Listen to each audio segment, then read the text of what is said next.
Tomorrow at 3 p.m. Eastern, NASA will finally be holding a live briefing to share new images of 3I Atlas after being demanded by millions. The HiRISE camera on the Mars Reconnaissance Orbiter captured the clearest views yet of 3I Atlas during its closest pass by Mars. But why did it really take over a month to release these images? And what will this briefing tell us about how NASA handles unexplained phenomena after their pretty contradictory track record? As always, I'm here to report the information without bias, and you can decide what to believe. You can find the sources in my detailed articles at ufonews.co, along with in the description box below.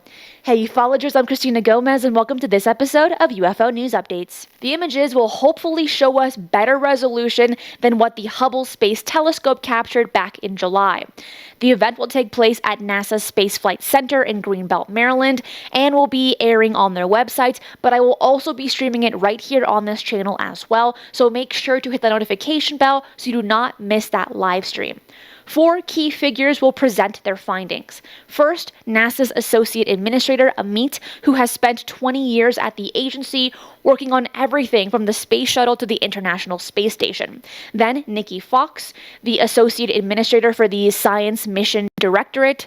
Shawn Goldman, the acting director of the Astrophysics Division, will be there as well. And finally, Tom Statler, the lead scientist for solar system small bodies, who specializes in understanding objects like asteroids and comets. According to NASA, their assets give the United States unique capabilities to observe 3I Atlas almost the entire time it passes through our celestial neighborhood. They will study how the comet behaves using contemporary scientific instruments from different directions, including both spacecraft across the solar system and ground-based observations. There will be a high chance they'll be giving a background on 3I Atlas, so here is probably what they'll be covering. 3I Atlas is an interstellar comet discovered on July 1st, 2025 by the NASA-funded Atlas Observatory in Chile, and it is traveling through our solar system at a hyperbolic trajectory at 58 kilometers per second, significantly faster than previous interstellar visitors like Oumuamua and Borisov. On October 3rd, it passed within 19 million miles of Mars, where the HiRISE camera captured the sharpest images yet at 30 kilometers per pixel resolution, before swinging around the Sun on October 29th and heading towards its closest approach to Earth on December 19th, at a safe distance of about 170 million miles, posing no threat to our planet. So those images taken by the HiRISE in early October were not released immediately. In fact, over a month passed with no public access to the data. Florida Congresswoman Anna Paulina Luna sent 2 separate letters to NASA's acting administrator Shawn Duffy, pressing the agency to release the images. NASA said that due to the government shutdown that began just days before the images were captured, creating bureaucratic obstacles to their release. Now, Luna tweeted that she had spoken with NASA and they assured her the images would be released as soon as the government reopened. The shutdown ended November 15th, and the release of the images will be on November 19th. Why the 4-day gap? Avi Loeb, who has been closely tracking 3I Atlas and advised Luna on the matter, wrote that this represented a missed opportunity for scientific insight. NASA did mention that they will be having an open panel for the media and civilians to ask questions. I wonder if Avi Loeb's going to be there. But here's my question for you. Is this delay simply bureaucratic red tape, or does it point to a larger pattern of how space agencies handle information about unexplained phenomena? Keep that thought, because we need to talk about NASA's recent track record as well. And there's so much more to this, so stay with me here. Let me take you back to September 2023, when NASA held a briefing on UAPs. In June of last year, NASA commissioned an independent study team to examine unidentified anomalous phenomena. We did so with a few goals in mind. First, to examine how NASA can use our expertise and instruments to study UAP from a scientific perspective. Second, shift the conversation about UAP from sensationalism to science, and to make sure that whatever we find or whatever we recommend to make sure that information is shared transparently around the world. That 2023 UAP study was NASA's first concrete action to seriously look into anomalous phenomena. And they assembled leading scientists, data experts, and aerospace safety specialists. They stated their goal was transparency. But not only did they hardly share any information from their years' worth of research, they were also talking to the audience like children and by no means being transparent with their answers when they had an open Q&A by the media. Here's a short clip I made back in 2023 highlighting that. NASA commissioned an independent study team to examine unidentified anomalous phenomena and to make sure that whatever we find, to make sure that information is shared transparently around the world. We, NASA, deal openly and we will be transparent on this. Can you name the official who's in We that will role? not give his name out, no. Okay. You bet your boots. So yes, obviously we don't discuss budget openly. The NASA independent study team did not find any evidence that UAP have an extraterrestrial origin. As Bill just eloquently said, You bet your boots. Fast forward to September of 2025, NASA announced that what Acting Administrator Shawn Duffy called the closest we've ever come to discovering life on Mars. The Perseverance rover analyzed a rock sample called Sapphire Canyon, and the rock contained organic molecules and minerals strongly associated with biological processes here on Earth.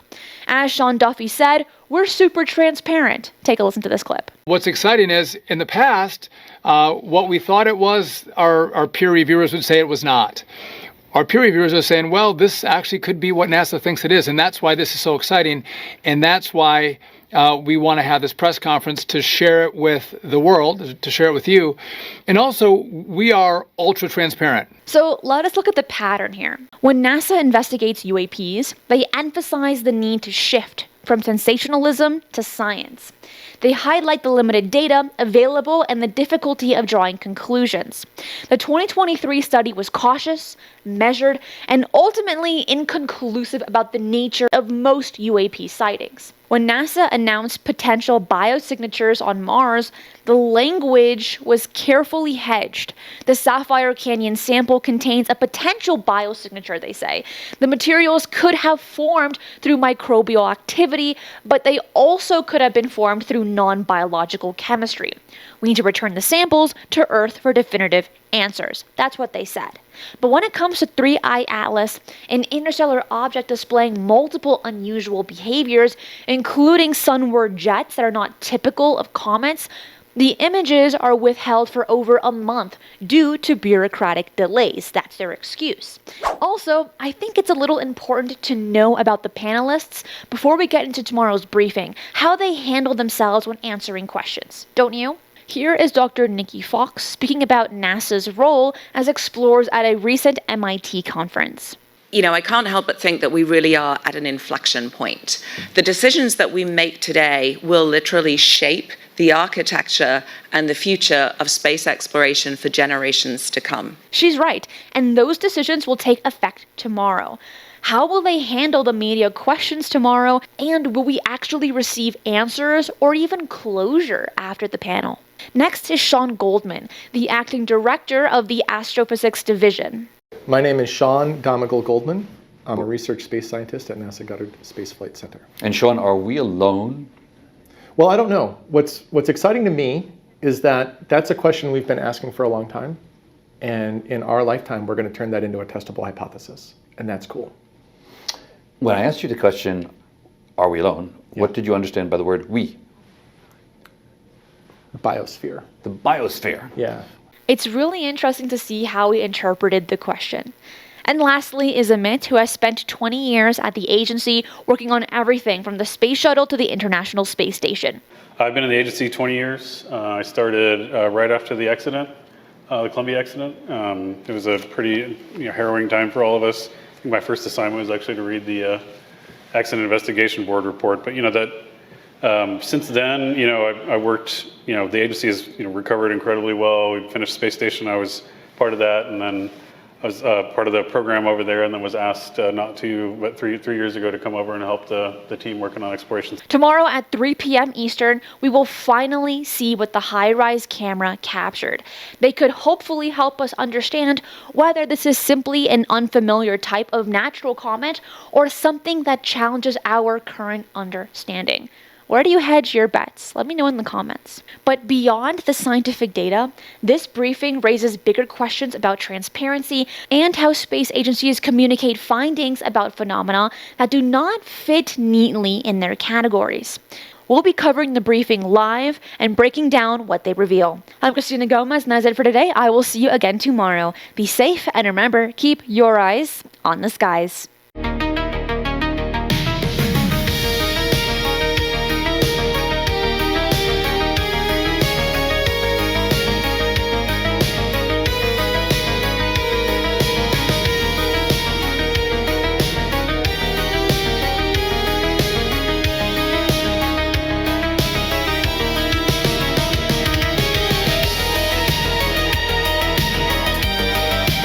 If you enjoyed today's show, hit that like button. And if you're not subscribed, what are you waiting for? Hit the notification bell as I do daily UFO news and updates. Fresh UAP stories, government disclosures, and breaking developments land here every single day.